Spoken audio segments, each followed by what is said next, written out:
الحمد لله نحمده ونستعينه ونستغفره ونؤمن به ونتوكل عليه ونعوذ بالله من شرور أنفسنا ومن سيئات أعمالنا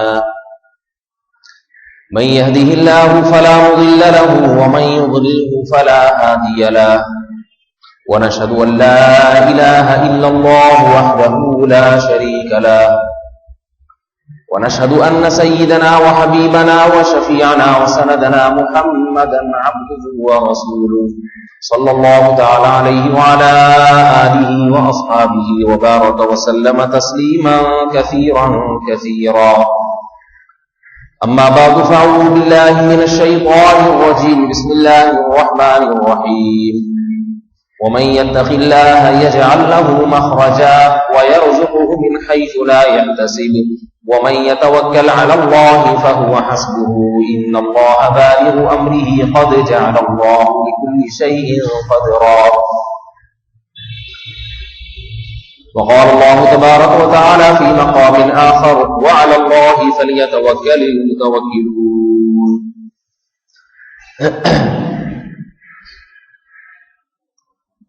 قرآن مجید کی دو آیات کا کچھ حصہ تلاوت کیا ہے. دعا ہے کہ اللہ تعالیٰ صحیح طرح سے بات کہنے کی، سننے کی، سمجھنے کی اور پھر عمل کی توفیق عطا فرمائے.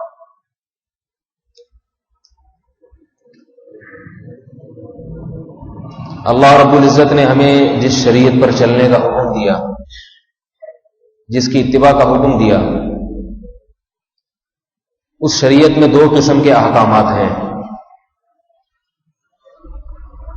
ایک کا تعلق انسان کے ظاہر سے ہے، ظاہری اعمال،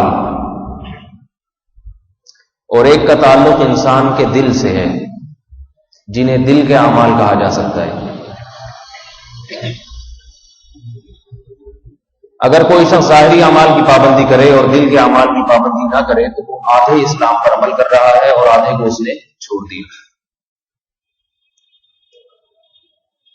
ظاہری اعمال جو سب کو نظر آتے ہیں، جیسے نماز، زکوٰۃ ہے، دی جاتی ہے، نظر آتی ہے. روزہ ظاہری عمل ہے، سب کو پتہ ہوتا ہے. سب کو پتہ نہ ہو، عصر کے بعد تو سب کو پتہ چل ہی جاتا ہے کہ اس کا روزہ، چہرہ دیکھ کے اندازہ ہو جاتا ہے. یہ سارے وہ اعمال ہیں جن کا انسان کے اعضاء اور جوارح سے، جسم کے اعضاء سے تعلق ہے. اس میں انسان کا جسم تھکتا ہے. حج بھی ظاہری اعمال میں سے ہے. بنی الاسلام علی خمس، اللہ کے رسول صلی اللہ علیہ وسلم نے فرمایا اسلام کی بنیاد 5 چیزوں پر ہے. پہلی چیز ایمان، نماز، زکوٰۃ، روزہ اور حج. جس چیز کو بنیاد قرار دیا، ان میں 4 چیزیں ظاہری ہیں اور ایک جو پہلی چیز جس کو ایمان کہا، اس کا تعلق انسان کے دل سے ہے.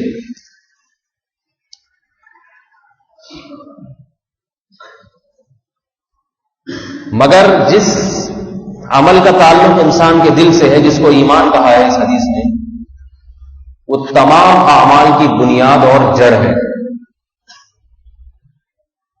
اگر ایمان نہ ہو، ساری زندگی نماز پڑھتے رہیں کوئی فائدہ نہیں، زکوٰۃ دیتے رہیں کوئی فائدہ نہیں، حج کریں کوئی فائدہ نہیں. اعمالهم کرماد اشتدت به الريح في يوم عاصف. اس میں ایک ذرا کم کر دیں، یہ کدھر ہے؟ اسے گونج نہیں پیدا ہو رہی کافی زیادہ؟ میرے کان گونج رہے ہیں، مجھے اپنی بات نہیں سمجھ میں آ رہی. اس کا تعلق بھی ظاہری اعمال سے. تھوڑا سا یوں گھما دیں تو وہ سیٹ ہو جائے گا. کم ہو گئی آواز.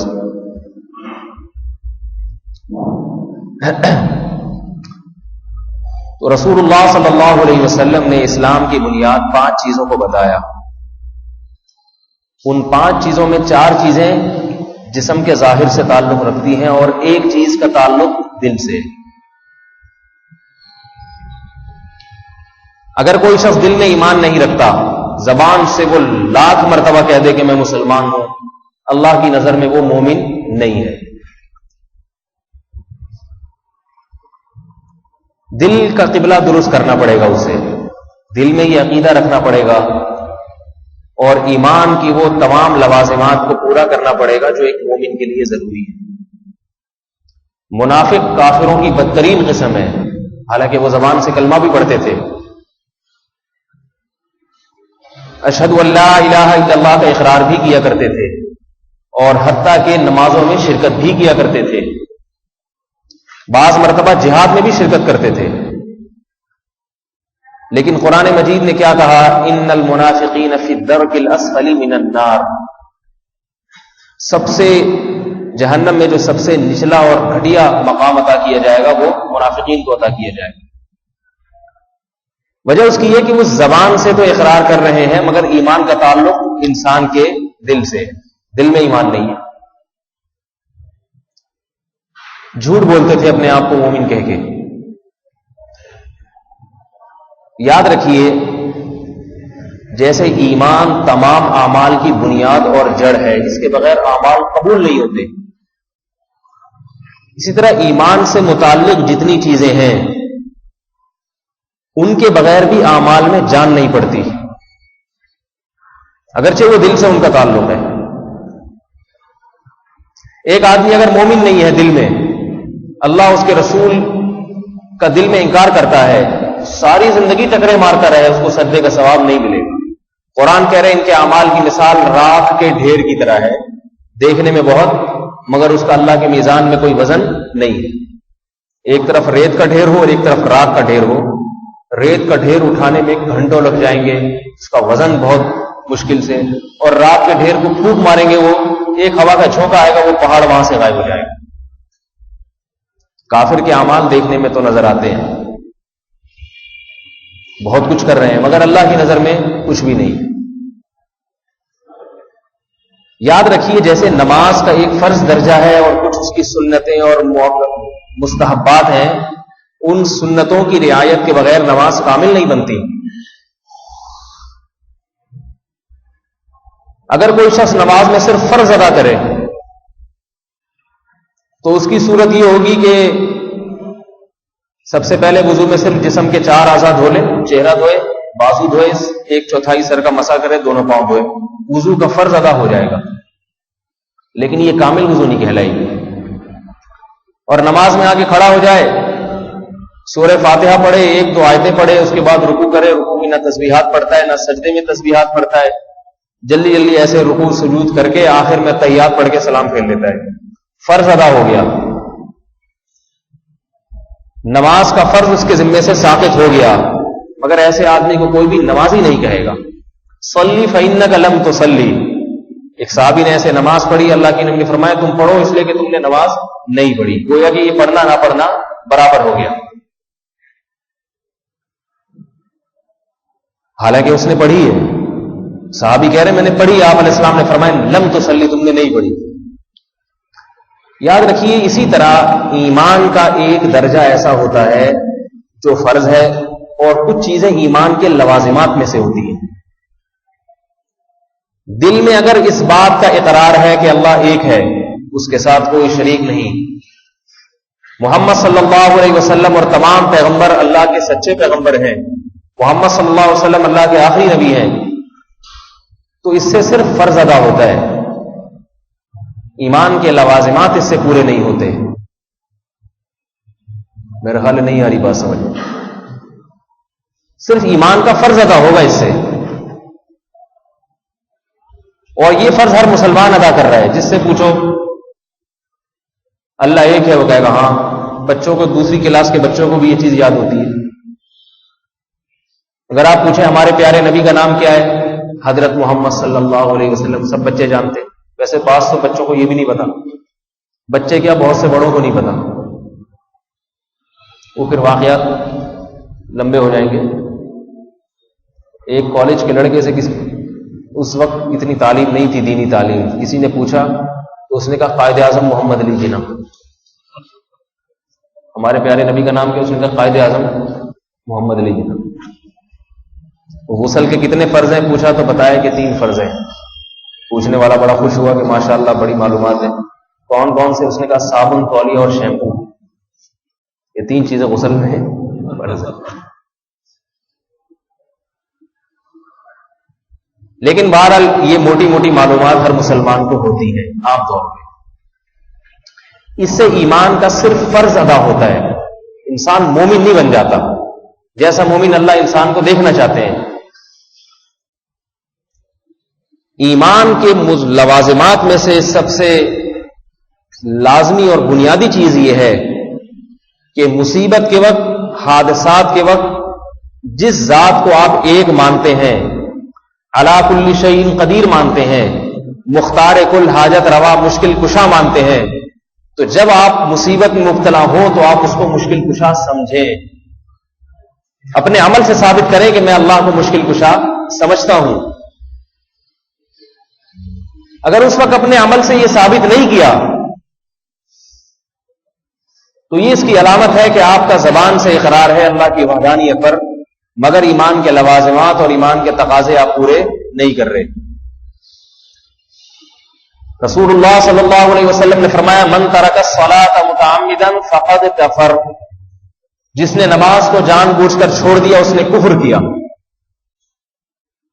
کیا مطلب؟ وہ کافر ہو گیا، اسلام سے خارج ہو گیا. اگر یہ مطلب ہو تو میرا خیال ہے پاکستان میں تو پھر شاید کتنے لوگ مسلمان بچیں گے؟ ہر محلے میں 50-60 مسلمان بچیں گے، باقی سارے کافر. علماء نے لکھا ہے حدیث کا مطلب یہ ہے کہ جس شخص نے نماز جیسے اہم فریضے کو چھوڑ دیا، نماز جیسے اہم فریضے کو، اللہ اس کو بلا رہے ہیں حی علی الصلاۃ، آؤ نماز کی طرف.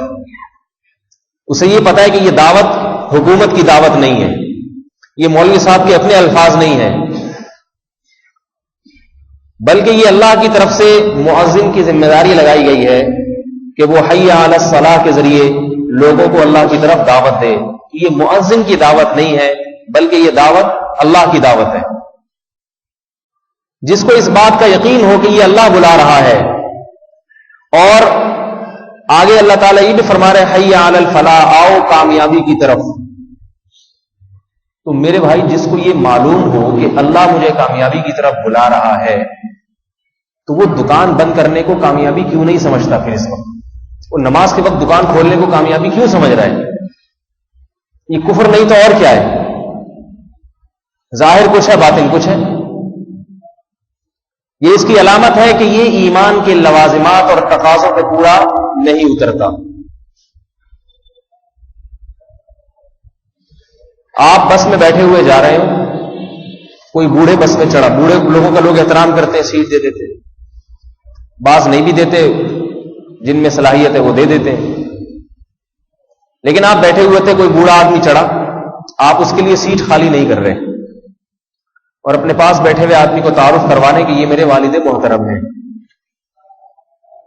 تو وہ ساتھ بیٹھے ہوئے آدمی کو تھوڑی دیر میں تعجب ہوگا کہ بھائی یا تو یہ تمہارے باپ نہیں ہے، تم جھوٹ بول رہے ہو، اگر باپ ہیں تو تم بڑے بے شرم ہو. تم صرف زبان سے اقرار کرتے ہو کہ یہ والد ہیں، لیکن اولاد کی جو ذمہ داریاں ہیں اور کسی کو باپ مان کے جو تقاضے ہوتے ہیں ان تقاضوں کو پورا نہیں کرتے. اس لیے کہ بوڑھے باپ کو دیکھ کے تو اولاد یقیناً جگہ چھوڑ دیتی ہے. اتنا اکرام تو ہر نالائق سے نالائق بھی کر لیتا ہے. یہی کام آج مسلمان اللہ کے ساتھ کر رہا ہے.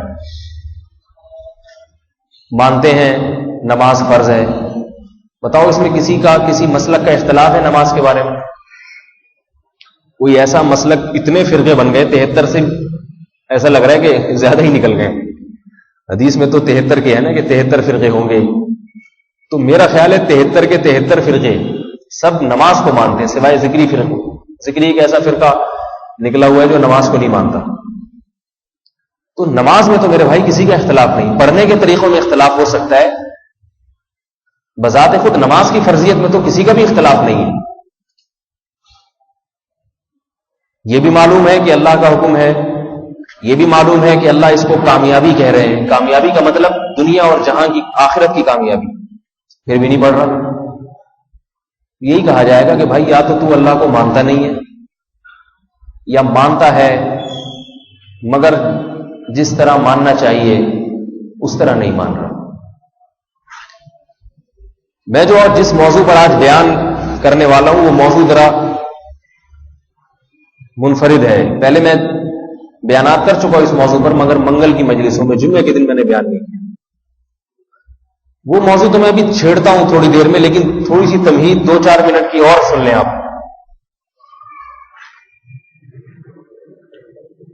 کہ جب کسی ذات کو مختار کل مانا جاتا ہے. دیکھیے ہم قادیانیوں کے اتنا خلاف کیوں ہیں؟ قادیانی کہتے ہیں مرزا غلام احمد قادیانی معاذ اللہ اللہ کا نبی ہے. علماء نے حکومت سے اس کے خلاف کفر کا فیصلہ کروایا، مار دھاڑ ہوئی، معلوم نہیں کیا کچھ ہوا اس میں.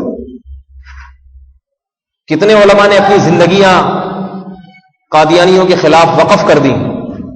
تو سوال پیدا ہوتا ہے کہ اس سے ہوتا کیا ہے؟ اگر انہوں نے کہہ دیا مرزا غلام احمد نبی ہے تو کیا ہو گیا اس سے؟ بات یہ ہے کہ اگر کسی کو یہ کہہ دیا جائے نا کوئی ڈاکٹر نہ ہو، آپ اسے کہتے ہیں ڈاکٹر ہے، اس سے کوئی اتنا بڑا فرق نہیں پڑتا. کوئی آدمی حکیم نہ ہو یا جعلی حکیم ہو، آپ نے اسے حکیم کہہ دیا، اس سے کچھ نہیں ہوتا. لیکن جب کسی کو نبی کہہ دیا تو نبی کہنے کا مطلب یہ ہوتا ہے کہ اس کی ہر بات اپنی نہیں ہے بلکہ اللہ کی طرف سے. لہذا اگر یہ دن کو رات کہہ دے تو رات کہنا پڑے گا، رات کو دن کہہ دے تو اسے دن ماننا پڑے گا. یہ جو کچھ کہے گا اس کی زبان سے نکلا ہوا لفظ غلط نہیں ہو سکتا. آپ کے سماعت میں غلطی ہو سکتی ہے، آپ کی سوچ میں غلطی ہو سکتی ہے، نبوت کی زبان سے نکلا ہوا لفظ غلط نہیں ہو سکتا. ان ہوا الا وحی یوحا، فرمایا نبی اپنی طرف سے کوئی بات نہیں کرتے، ان کی زبان سے نکلنے والے ہر کلمہ اللہ کی طرف سے وہی ہوتا ہے جو پیغمبروں کی طرف نازل ہوتا ہے. اس لیے علماء اس مسئلے میں ختم نبوت کے معاملے میں اتنے حساس ہیں کہ اگر مرزا غلام احمد ملعون کو نبی مان لیا جائے تو پھر اس کا یہ مطلب نہیں ہے کہ اسے نبی مانا جائے اور پھر تعلیمات بھی آپ اپنی اختیار کریں. پھر مرزا ملعون نے جس چیز کو دن کہا اسے دن، اور جس وقت کو رات کہا اسے رات ماننا پڑے گا. ابو جہل ایمان کیوں نہیں لاتا تھا؟ ابو لہب کیوں لا الہ الا اللہ نہیں کہتا تھا؟ آج سب سے آسان کام لا الہ الا اللہ کہنا ہے ہمارے لیے.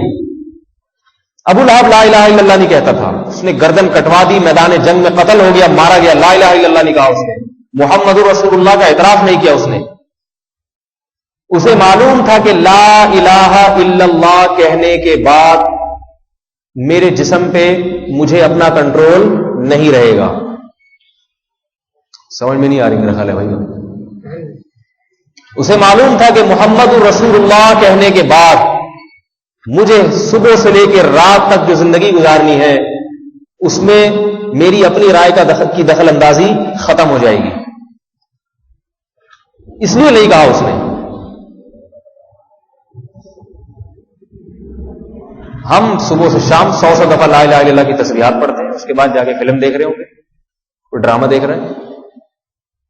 10 دن کا اعتکاف ہوتا ہے، یہاں سے پوری لیلۃ القدر میں رو رو کے عبادتیں، ختم قرآن میں بتیاں بجھا بجھا کے اللہ معاف فرمائے. ہم جیسے ہی ہوتے ہیں 3 بجے تک رو رو کے دعائیں، اور پھر صبح کو عید کے دن فلم دیکھنے کا دوستوں کے ساتھ پروگرام پہلے سے ہی طے ہوتا ہے.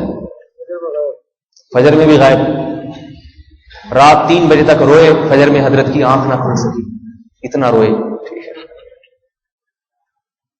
ہم فراق یار میں گھل گھل کے ہاتھی ہو گئے.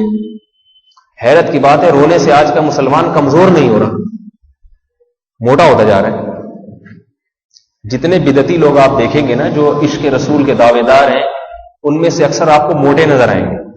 معذرت کے ساتھ میں یہ نہیں کہہ رہا کہ جو بھی موٹا ہے وہ معاذ اللہ کوئی جرم ہے، یہ تو اللہ کی طرف سے بنائی ہوئی، لیکن اگر کھا کھا کے موٹا ہوا ہے تو یہ شریعت میں پسندیدہ نہیں ہے، یہ یاد رکھیں.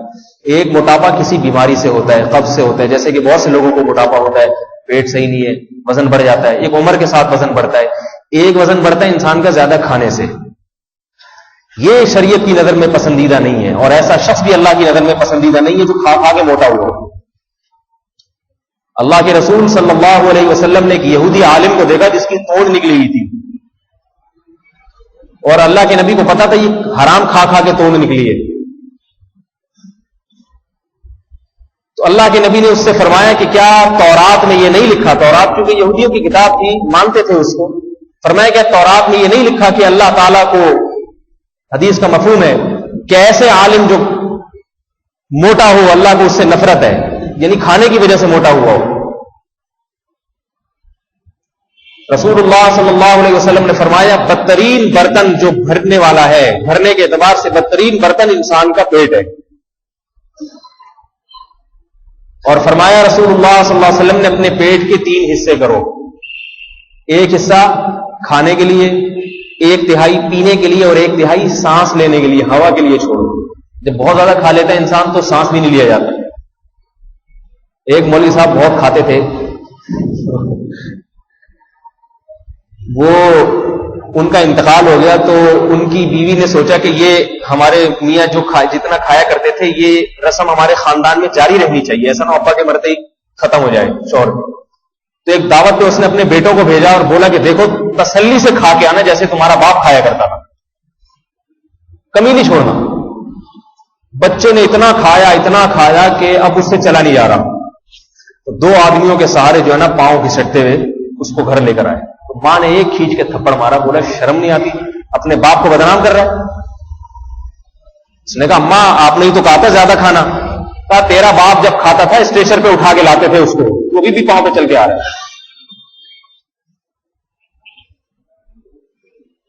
آج کل بہت سے دینداروں نے کچھ، ابھی حلیم کی دیگیں شروع ہو جائیں گی، آپ دیکھیں محرم میں ہر جگہ حلیم، رجب کے کنڈے، حلیم کی دیگیں، ربیع الاول کے حلوے، پورے سال مسلمان کا سیٹ اپ چلتا رہتا ہے.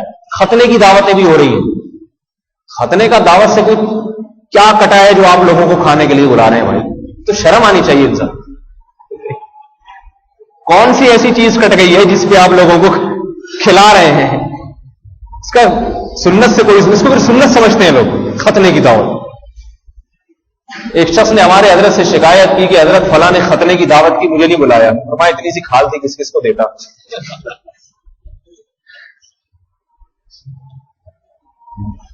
یہ ربیع الاول آئے گا، پھر اس میں حلوے مانڈے. صحابہ کرام دبلے پتلے ہوتے تھے اور دوڑتے گھوڑے کی رفتار سے، بعض صحابہ گھوڑے سے تیز دوڑ لیا کرتے تھے.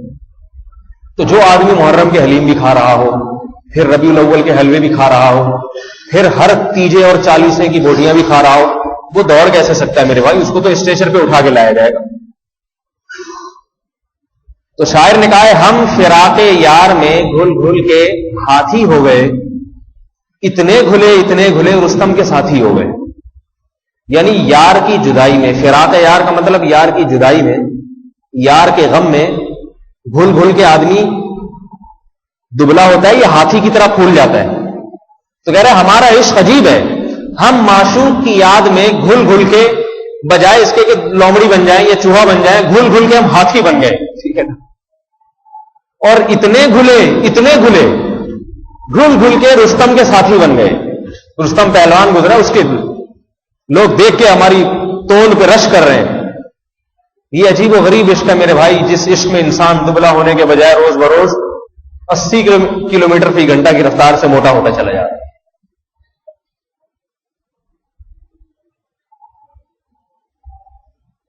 تو میں یہ عرض کر رہا تھا کہ رسول اللہ صلی اللہ علیہ وسلم نے ہمیں جو اعمال دیے ہیں ان میں بہت سے اعمال کا تعلق انسان کے باطن سے ہے. ایمان کے جب تک ان لوازمات کو پورا نہیں کیا جائے گا مسلمان مومن نہیں کہلائے گا.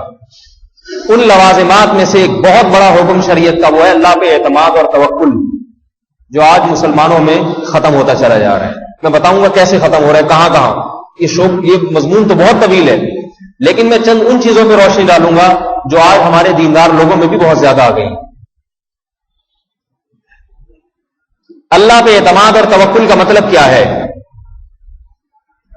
کہ تمام طاقتیں اور تمام اسباب کس کے ہاتھ میں ہیں؟ بیماری سے شفا دینے والا کون ہے؟ بولو بھائی، اللہ ہے. مالی پریشانی میں اگر آپ مبتلا ہیں تو اس سے نکالنے والا کون ہے؟ رزق اگر آپ تلاش کریں گے تو اگر اللہ دے گا تو رزق مل جائے گا، اللہ نہ دے تو ساری زندگی ایڑیاں رگڑتے رہو، رزق نہیں ملے گا۔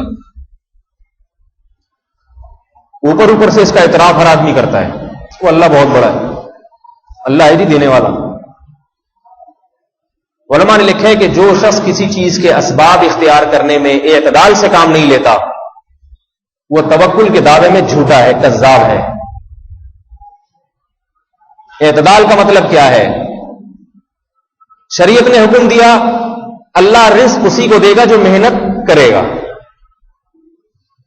حکم ہے، لہذا ہم پر رزق کے لیے محنت کرنا فرض ہے۔ اگر ایک آدمی محنت نہیں کرتا اور گھر میں بیٹھا لیٹا رہتا ہے اور کہتا ہے جی اللہ دینے والا ہے، اللہ کھلائے گا، تو یہ شریعت پہ بہتان باندھ رہا ہے۔ اللہ کھلاتا ہے مگر ہاتھ پاؤں چڑھاؤ گے تو اللہ کھلائے گا، پھر بھی اللہ ہی کھلائے گا، اپنے ہاتھوں سے نہیں کما سکتا انسان، کیونکہ اگر ہاتھوں سے کماتا ہے تو مزدور سب سے زیادہ مالدار ہوتے، رزق کی محنت مزدور طبقہ زیادہ کرتا ہے، لیکن ہوتا بیچارہ سب سے غریب ہے۔ لو كان بالحيل الغنى لوجدتني بنجوم اخبار السماء تعلقي۔ امام شافعی رحمہ اللہ تعالی بہت بڑے فقیہ ہونے کے ساتھ ساتھ بہت بڑے شاعر بھی تھے، فرماتے ہیں اگر تدبیر سے رزق ملتا، محنت سے روزی لازمی ملتی تو میں آسمان کے ستاروں تک روزی کی تلاش میں پہنچ جاتا، لیکن نمر رزق الحجا حرم الغنا ضدان مختلفان ای تفرقی۔ لیکن فرماتے ہیں میں دیکھتا ہوں جو لوگ تدبیر کم کرتے ہیں انہیں رزق زیادہ مل رہا ہے، اور جو بیچارے صبح شام رزق کی تلاش میں پھرتے ہیں انہیں رزق کم ملتا ہے۔ آگے فرماتے ہیں وَإِذَا سَمِعْتَ بِأَنَّ مَجْدُودًا أَتَى مَاءً لِيَشْرَبَهُ فَغَاضَ فَصَدِّقِي وَإِذَا سَمِعْتَ بِأَنَّ مَحْرُومًا أَتَى مَاءً لِيَشْرَبَهُ فَغَاضَ فَصَدِّقِي۔ فرماتے ہیں کہ اگر تم سنو کہ کوئی خوش قسمت آدمی عودن فاثمر فی یدیہ فصدقی، اس نے ایک لکڑی ہاتھ میں لی اور لکڑی نے اس کے ہاتھ میں ہی پھل دینا شروع کر دیے، فرمائے تصدیق کر لو، اس لیے کہ خوش قسمت لوگوں کے ساتھ ایسا ہی معاملہ ہوتا ہے، اللہ انہیں اس طرح سے رزق دیتے ہیں کہ انہیں لکڑی زمین میں گاڑنا نہیں پڑتی رزق کے لیے، لکڑی ان کے ہاتھ میں ہی پھل دینا شروع کر دیتی ہے۔ اور فرمائے کہ جب کوئی بدقسمت آدمی جس کی مقدر میں اللہ نے روزی نہیں لکھی اس کے بارے میں سنو کہ وہ بھرا ہوا کنواں تھا، اس کے پاس آیا اور پانی اسے دیکھ کے نیچے چلا گیا، فصدقی، فرمائے اس کی بھی تصدیق کر دو۔ بدقسمتوں کے ساتھ ایسے واقعات ہوتے ہیں جو دنیا کے لحاظ سے بدقسمت ہیں، اصل خوش قسمتی اور بدقسمتی تو آخرت کے لحاظ سے ہوگی، وہ دنیا کی بات ہے۔ یہ کتنے لوگ ہیں رزق کے سارے اسباب اختیار کر کے بھی ان کو رزق نہیں ملتا، غریب کے غریب ہی رہتے ہیں، اور کتنوں کی لاٹریاں کھل جاتی ہیں۔ لیکن شریعت نے حکم دیا رزق کے لیے محنت کرو مگر اعتدال کے ساتھ۔ اعتدال کا مطلب کیا ہے؟ اتنا وقت نہ لگا دو کہ نمازیں بھی جائیں، بیوی بچوں کی فکر سے بھی آزاد ہو جاؤ، اور صحت کا بھی خیال نہ رہے، گدھے اور انسان میں کوئی فرق ہی نہ رہے۔ بہت سے ایسے بزنس مین ہم نے دیکھے ہیں صبح سے لے کے رات تک ہر وقت کاروبار کاروبار کاروبار، 2-2 3-3 بجے گھر آتے ہیں رات کو اور پھر صبح اٹھ کے نکل جاتے ہیں۔ ایک صاحب جو بڑے بزنس مین تھے انہوں نے بتایا کہ میں نے 5 سال ہو گئے اپنے بچوں کو سائز کے اعتبار سے بڑھتا ہوا دیکھ رہا ہوں میں۔ کیا مطلب؟ کہتے ہیں جب گھر سے نکلتا ہوں تو اس وقت بچے سو رہے ہوتے ہیں، اور جب رات کو گھر آتا ہوں تو سو چکے ہوتے ہیں، لہذا بس 4-5 سال سے میں دیکھ رہا ہوں بچے اب اتنے بڑے ہو گئے سوتے ہوئے، اور اب اتنے بڑے ہو گئے، اب اتنے بڑے ہو گئے۔ یہ اس کی علامت ہے کہ یہ آدمی سمجھتا ہے کہ رزق میری محنت سے ملے گا، اللہ کی تقدیر سے نہیں ملتا۔ اور جسے اللہ پہ اطمینان ہوتا ہے، توکل ہوتا ہے، وہ اعتدال سے محنت کرتا ہے۔ جب تھک جائے گا تو دکان بند کر کے سو جائے گا نا، کہتا ہے بھائی پہلے صحت کا خیال رکھنا ضروری ہے، دینا ہوگا اللہ اتنی محنت سے دے دے گا، نہیں دینا ہوگا 24 گھنٹے بھی دکان کھولوں گا نہیں ملے گا۔ وہ مال کمانے کے گھٹیا طریقے اختیار نہیں کرتا، جیسے ہمارے ہاں دکانداروں کے ہاں صدر میں کسی دکان کے قریب سے گزرنا مشکل ہو جاتا ہے۔ ہاں جی مولوی صاحب، صوفی صاحب کیا لینا ہے؟ ہاں جی انٹی آئیے بیٹھیے، ہاں جی باجی، بھائی جس نے لینا ہوگا خود آ جائے گا آپ کے پاس، اسے پتہ نہیں کہ یہ کپڑے کی مارکیٹ ہے، اسے کہتے ہیں مال کمانے کا گھٹیا طریقہ. میرا خیال ہے نہیں آ رہی بات سمجھ. دکان جب آپ نے کھول کے بیٹھ گئے ہیں اور کپڑا رکھ دیا تو اس کا مطلب یہی ہے کہ جس باجی کو, جس صوفی صاحب کو, جس مولوی صاحب کو, جس مفتی صاحب کو, جس انکل کو کپڑا خریدنا ہوگا وہ آپ کے پاس آ جائے گا. دور دور سے کھینچ کھینچ کے لا رہے ہیں. عربوں میں اللہ نے توکل رکھا ہے, عربوں میں استغنا ہے. ہمارے اگر فرمایا کرتے تھے سعودی عرب میں کسی شیخ سے دکان پہ جاؤ کوئی چیز خریدو, شیخ صاحب سے, پہلے تو وہ دیکھنے ہی نہیں دیتا, یہیں سے شیشے کے اندر سے دیکھ لو, نظر آ رہی ہیں ایسا ہی ہے جیسی نظر آ رہی ہے, ہاتھ لگانے کی جات نہیں. اگر زیادہ کھینچا تانی کریں کہتے ہیں شلو, وہ پاکستانیوں کو چلو کے بجائے شلو کہتے ہیں, شلو جاؤ یہاں سے. ہمارے ہاں اس بیچارے پہ ایک بندہ بٹھایا ہوتا تعویذ والا آدمی, جیسے کوئی کہا ہے اس پہ پڑھ پڑھ کے پھونکنا شروع کرو. میں تو کبھی دکانداروں کی چائے نہیں پیتا, گھول کے نہ پلائے گا وہ کچھ. کسی طرح اس کو کھینچو, بٹھاؤ یہاں پہ, بھاگ نہ جائے. اب ڈاکٹروں نے بھی یہ کام شروع کر دیا ہے. ڈاکٹر جو ہوتے تھے نا پہلے نیک پرہیزگار قسم کے, کوئی آ گیا اللہ کے فضل سے کوئی مریض, جو دوائیں لکھ کے دے دی. اب ڈاکٹر کہتا ہے یہ مریض ایک دفعہ آیا ہے, یہ بھاگے نہیں کسی طریقے سے, اس کو ایسی دوا دو کہ یہ موت تک میرے ساتھ رہے, موت تک. ایسی ایسی بیماریاں اندر سے نکال کے لائیں گے اس کی کہ وہ بیچارہ ساری زندگی پھر اسی ڈاکٹر کا محتاج رہتا ہے. ایک دوا ایسی دیں گے جس سے وہ مرض ٹھیک ہوا, لیکن دوسری بیماریاں, جیسے ایک حکیم صاحب تھے, وہ ذرا صاف وہ تھے, ایک آدمی کو پھنسی تھی, ان حکیم صاحب کے پاس ہے, جی پھنسی ہے اس کی دوا دے دو. حکیم صاحب نے چورن دے دیا, جی یہ لے جائے. صاف گو تھے, تو اس آدمی نے پوچھا کہ اس سے میری پھنسی ٹھیک ہو جائے گی؟ ان حکیم صاحب نے کہا نہیں, اس سے یہ پھنسی پھوڑا بن جائے گی. اس نے کہا میں اس کو پھوڑا بنانے تھوڑی آیا. حکیم صاحب نے کہا اصل میں میرے پاس پھوڑے کے علاج کی دوائیں ہیں, پھنسی کے علاج کی دوائیں نہیں.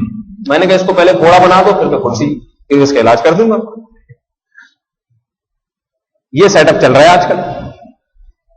ایک دوا ڈاکٹر صاحب دیتے ہیں, اور ایک بہت بڑی گھٹیا اور غیر اخلاقی حرکت ڈاکٹر حضرات یہ بھی کرتے ہیں. سب کی بات نہیں کر رہا, جو ڈاکٹر یہاں بیٹھے ہیں ان کے علاوہ ڈاکٹروں کی بات کر رہا ہوں. ایک گھٹیا حرکت, آپ ڈاکٹر سے جو دوا جو آپ کو لکھ کے دے گا وہ اس کلینک کے ساتھ والے میڈیکل اسٹور میں ملے گی, باقی پورے پاکستان میں چلے جاؤ کہیں نہیں ملے گی. وہ دوا ساری زندگی لے کے گھومتے رہو گے, کیونکہ ڈاکٹر کی اس سے ساتھ والی کلینک سے ڈاکٹر صاحب کی سیٹنگ چل رہی ہے, کھانچا کھلا ہوا ہے وہاں بھی.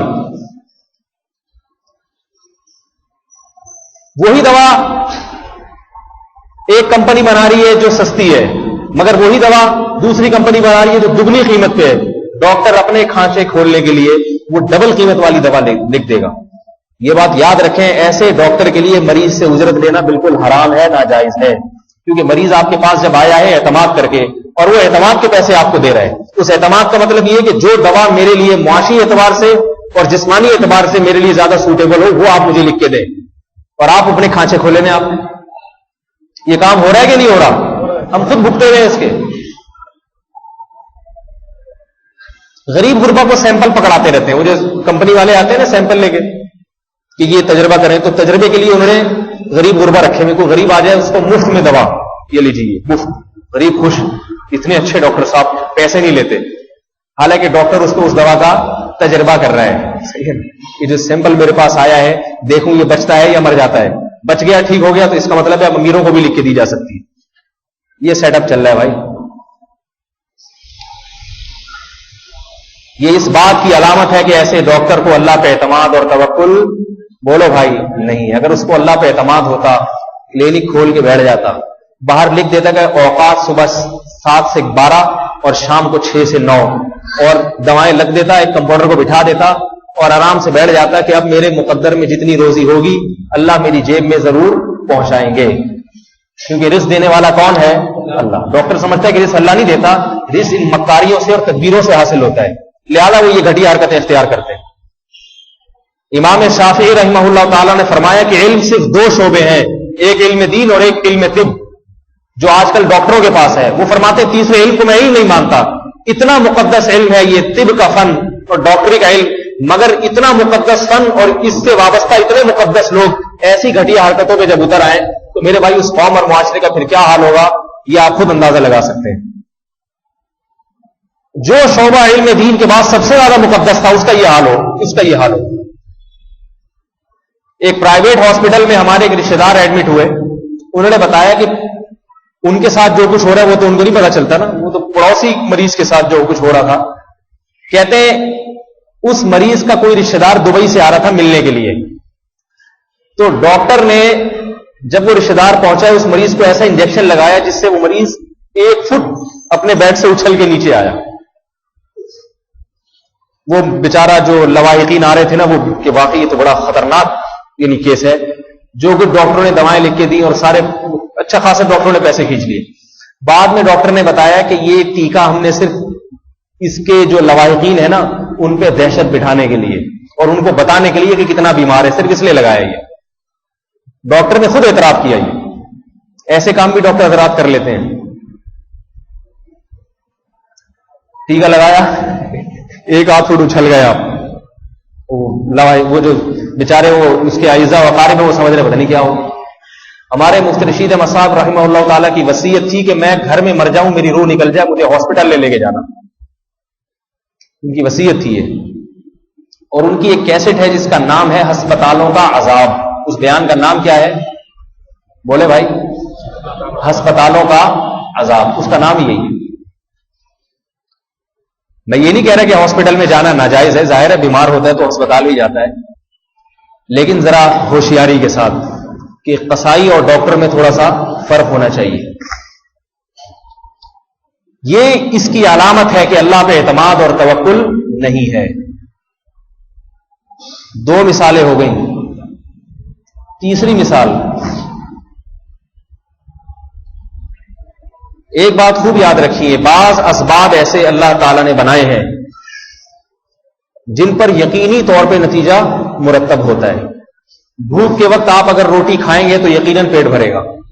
لہذا علماء نے لکھا ہے کہ بھوکے آدمی کے لیے روٹی کھانا لازم ہے. اگر نہیں کھاتا اور اللہ پہ اعتماد کرتا ہے کہ اللہ کھلائے گا تو اللہ تو کہے گا بھائی میں نے تیرے سامنے لا کے رکھ دیا, منہ میں ڈال لے. کہہ رہے نہیں اللہ کھلانے والا ہے. اور یہ آدمی یہ کہہ کہ مر جائے تو خودکشی کا گناہ ہوگا اس لیے کہ اللہ جس کو بھی کھلاتا ہے تو روٹی ہی کے ذریعے اس کا پیٹ بھرتے ہیں. بعض اسباب ایسے جن پر نتیجہ یقیناً مرتب نہیں ہوتا. بیماری میں علاج اگر آپ کریں گے کبھی فائدہ ہو جائے گا اور کبھی فائدہ نہیں ہوگا. لہذا بیماری میں علاج کرنا لازم نہیں ہے, پرہیز کرنا واجب ہے, علاج واجب نہیں. اگر آپ بیمار ہو گئے اور علاج نہیں کرتے اور مر گئے خودکشی کا گناہ نہیں ہوگا. یہاں توکل کرنا جائز ہے اللہ پر. اگر کوئی آدمی بیمار ہوتا ہے اور اللہ پہ توکل کرتا ہے کہ نہیں اللہ ہے شفا دینے والا, میں علاج نہیں کراؤں گا, پرہیز کروں گا. ایسا نہ ہو کہ پرہیز بھی نہیں کر رہا, وہ بائی پاس کروا کے آئے اور جو ہے نا وہ گائے کے کباب اور کوفتے کھا رہا ہے بیٹھ کے. اللہ ہے بچانے والا, کوفتے کھلا کے اللہ تعالیٰ جس کو اللہ نے بچانا ہوتا ہے اس کو چکن پہ لے آتے ہیں, مچھلی پہ لے آتے ہیں. جیسے دل کا جو مریض ہوتا ہے دیسی گھی پی رہا ہے, اللہ بچانے والا ہے. پرہیز کرنا لازم ہے, علاج کرنا لازم بولو بھائی نہیں. لہذا علاج کے معاملے میں توکل کرنا جائز ہے. بہت سے اکابر بزرگان دین ایسے گزرے ہیں جنہوں نے زندگی بھر کبھی دوا نہیں کھائی, بیمار ہوتے تھے بستر سے چپک جاتے تھے, صرف پرہیز پہ گزارا کرتے تھے. لوگ سمجھتے تھے کہ اب یہ مر گئے, لیکن موت کے قریب ہوتے ہوتے دوبارہ ٹھیک ہونا شروع ہو جاتے, پھر صحت ہو جاتی تھی. آج علاج کی جتنی سہولتیں پہلے زمانے میں تو نہیں تھی. پہلے لوگ خود بخود ہی ٹھیک ہوتے تھے. بیماری ہے, بیماری خود ہی تھک ہار کے چلی جاتی تھی کہ بھائی یہ تو نہ مر رہا ہے نہ جو ہے علاج کرا رہا ہے, خود ہی چلے جاؤ. تو علاج کرنا سنت عمل ہے, لازم عمل سنت ہے, ثواب کا کام ہے اعتدال کے ساتھ اگر انسان علاج کرائے. تیسری چیز ہے وہ اسباب جن پر نتیجہ اکثر مرتب نہیں ہوتا. یہ بہت اہم چیز ہے. اکثر وہ ضائع ہی جاتے ہیں, اتفاق سے کبھی تکا لگ گیا تو ٹھیک ہو گئے. وہ ہے تعویذ گنڈے.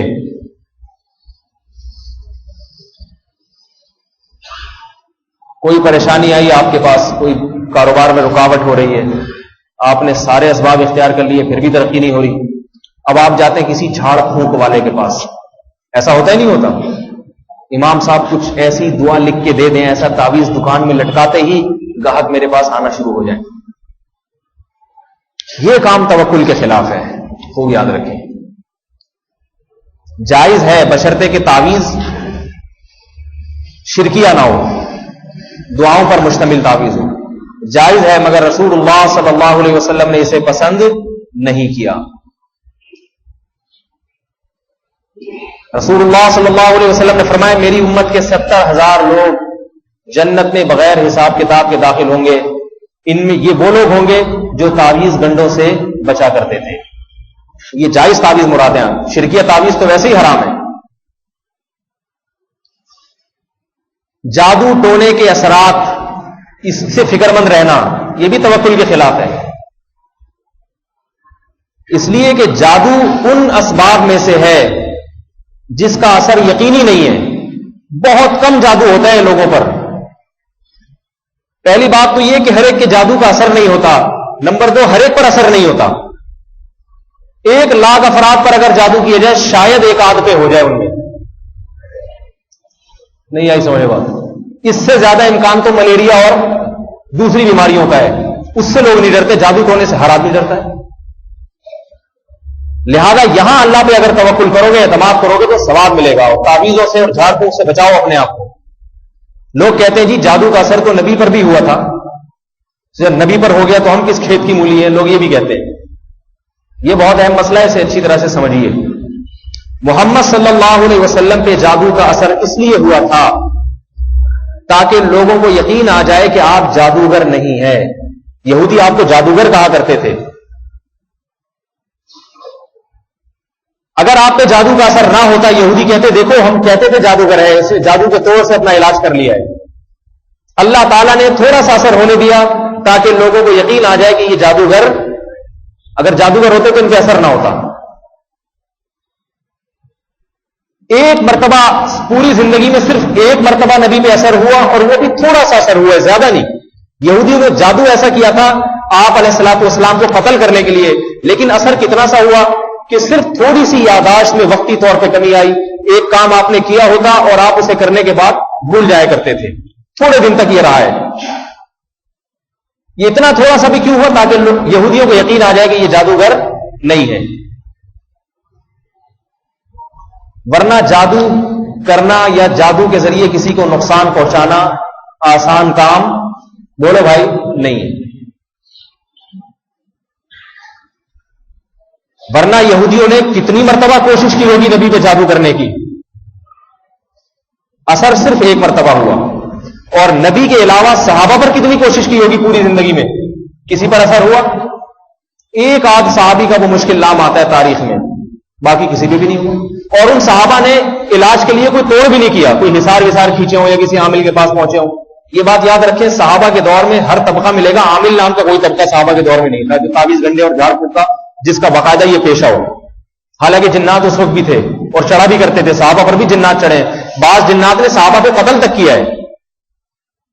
مگر یہ جو ہمارے ہاں آج کل ایک عاملین کے نام سے ایک ٹولہ وجود میں آ گیا ہے فراڈیوں کا، ایک بات میں پوری ذمہ داری کے ساتھ آپ سے کہوں، معذرت کے ساتھ، بہت سے لوگوں کو میرے اس بیان پہ بہت تکلیف ہوتی ہے لیکن پوری ذمہ داری کے ساتھ کہہ رہا ہوں. جھاڑ پھونک کرنے والے جو باقاعدہ پیشہ ور ہوتے ہیں، پیشہ ور کا مطلب ضروری نہیں کہ جو پیسے بھی لیتے ہوں، یعنی جو اس کام میں مشہور ہیں، جنہوں نے چلے ولے کاٹے ہوئے ہیں.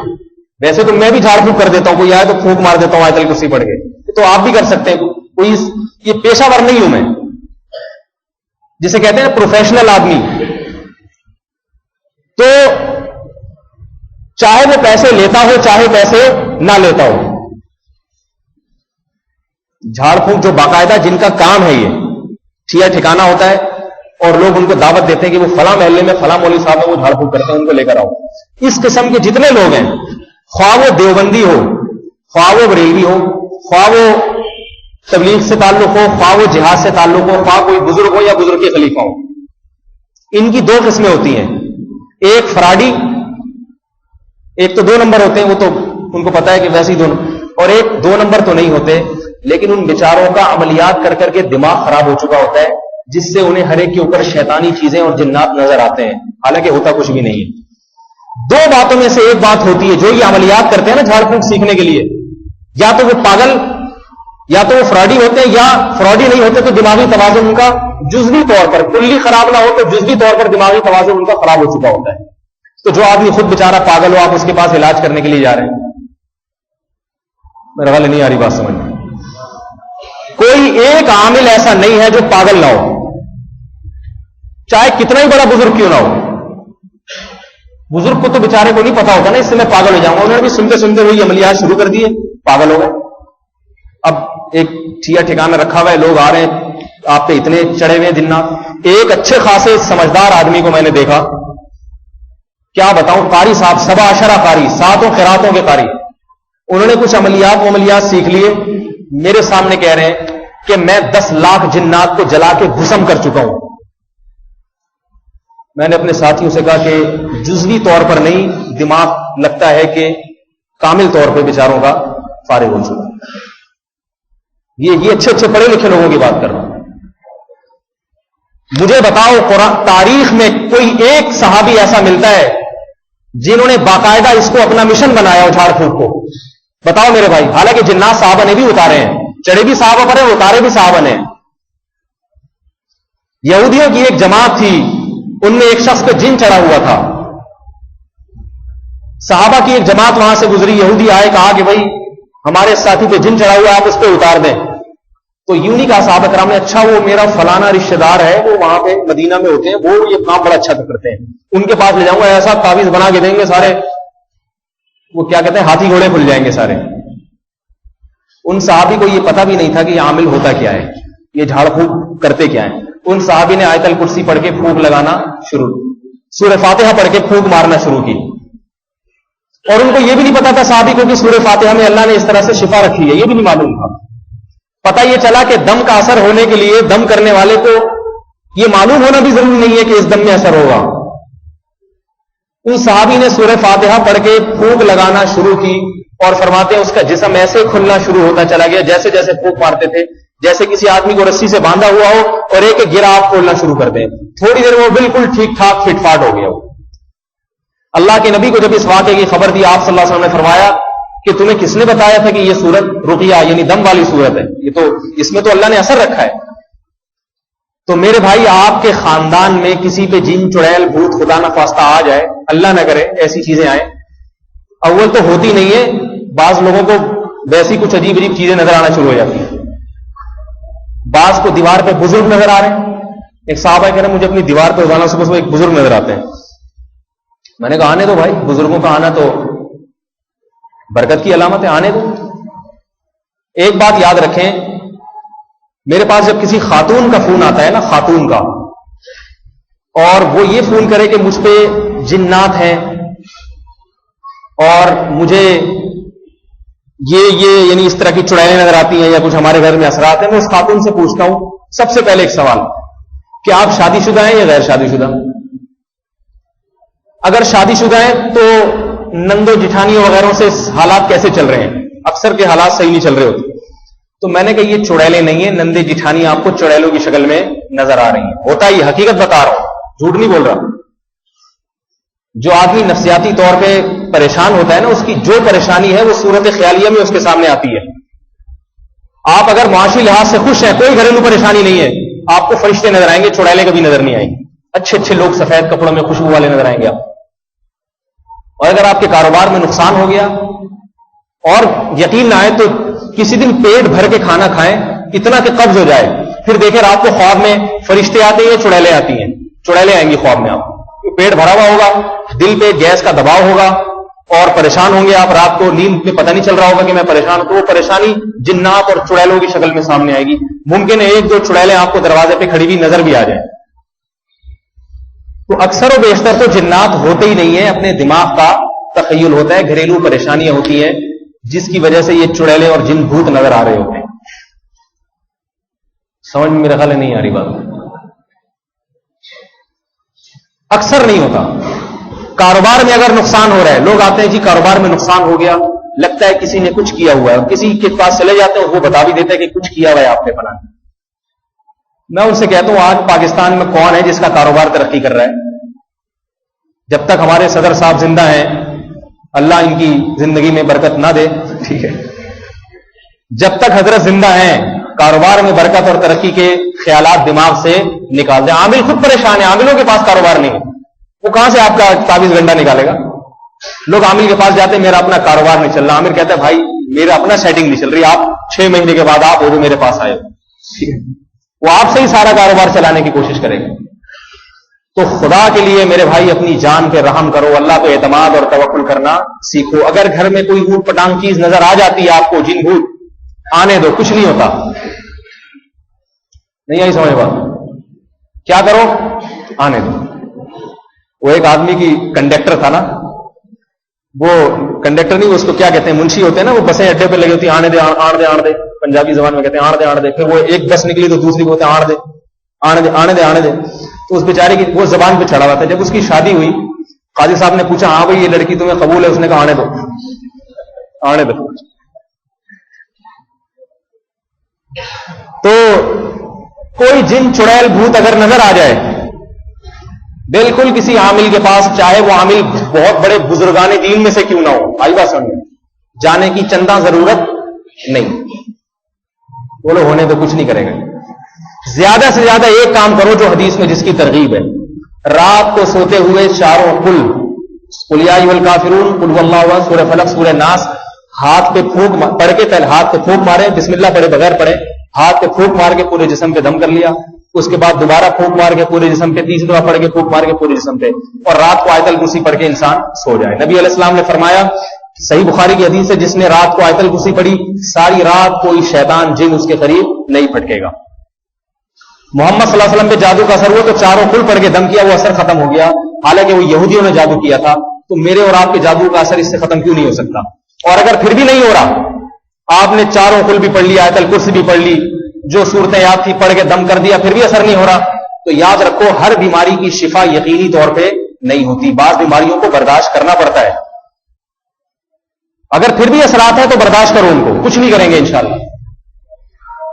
میرا والے نہیں آ رہی بات سمجھ؟ اللہ پہ اعتماد کرو، توکل کرو. ایک چھوٹا سا واقعہ سنا دوں. کسی پہ جن چڑھ گیا، میں جنات اتارنے نہیں جاتا، نہ آپ لوگ مجھے اس کے لیے دعوت دیں، نہ میں جن کو افورڈ کر سکتا ہوں، ٹھیک ہے نا. کسی پہ جن چڑھ گیا، وہ ہمارے چونکہ قریبی رشتے دار تھے، مجھے کہا کہ حضرت اب میرے سامنے ہی چڑھا تھا جن، بھاگ بھی نہیں سکتا تھا میں نے ان کو مشورہ دیا کہ فلاں جگہ فلاں عامل ہے، ادھر لے جائیں. میں نے کہا جن چڑھا تو کوئی بات نہیں، دم بم کریں انشاءاللہ اللہ تعالیٰ سیٹ کر دیں گے. جس پہ جن چڑھا اس پہ تعویذوں کے بھرمار تھے. میں نے سب سے پہلے اس کے سارے تعویذ نکلوا کے پھینکوائے، انہی وجہ سے آ رہا ہے یہ جو اتنا اللہ پہ اعتماد نہیں ہے نا. پرچیوں پہ یقین آ جاتا ہے، پرچیوں پہ.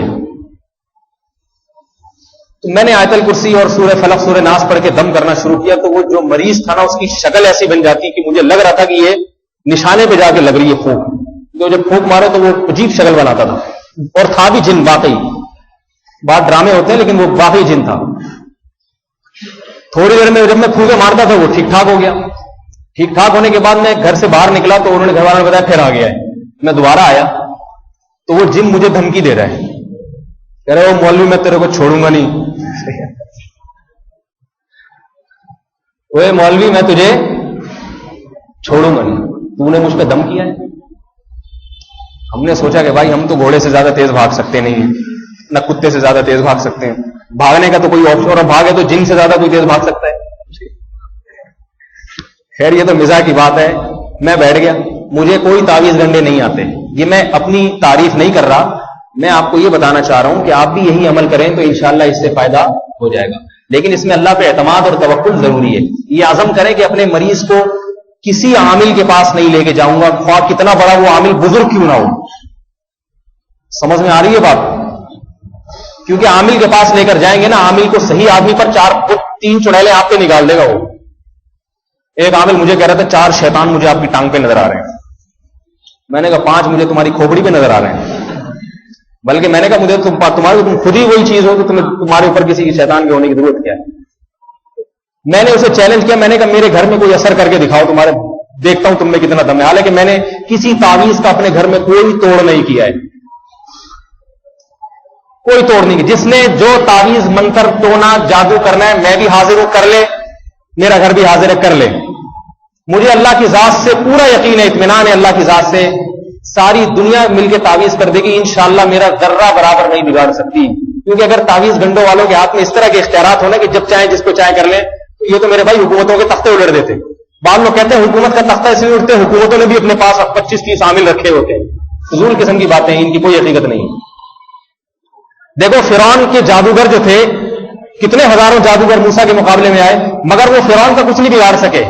ان کو پتا تھا ہماری طاقت محدود ہے, اس سے زیادہ نہیں بڑھ سکتے ہم. جادوگر کی طاقت بہت کم ہوتی ہے, میں انکار نہیں کر رہا جادو کا, لیکن جادو ان اسباب میں سے ہے جو بہت ہی کمزور اور ضعیف اسباب ہیں, جن کا اکثر اثر ہوتا ہی نہیں ہے, بڑی مشکل سے ہوتا ہے, اور ہوتا بھی انہیں پر ہے جو اللہ پہ اعتماد کرتے نہیں ہیں, تعویذ گنڈوں میں زیادہ پڑے رہتے ہیں. آپ ایک دفعہ ہمت کر کے تعویذوں کو اپنی زندگی سے نکال دیں, جادو ٹونے کی باتیں ختم کر دیں, اللہ پہ اعتماد کریں, سنت کے مطابق علاج کیا کریں, دیکھو آپ کے گھر سے کیسے چڑیلیں بھاگ جاتی ہیں. جنات بھی بھاگیں گے, چڑیلیں بھی بھاگیں گے, اور اگر رہے بھی نا جنات تو آپ سے ڈر ڈر کے رہیں گے. میں ایسے بہادر لوگوں کو جانتا ہوں جو جنات سے ڈرتے نہیں, کچھ بھی نہیں. ایک دفعہ کسی مسجد میں ایک صاحب نے نماز پڑھی, کہ واقعہ سناتے ہوئے ڈر لگتا ہے آپ لوگ نماز پڑھنا نہ چھوڑ دیں.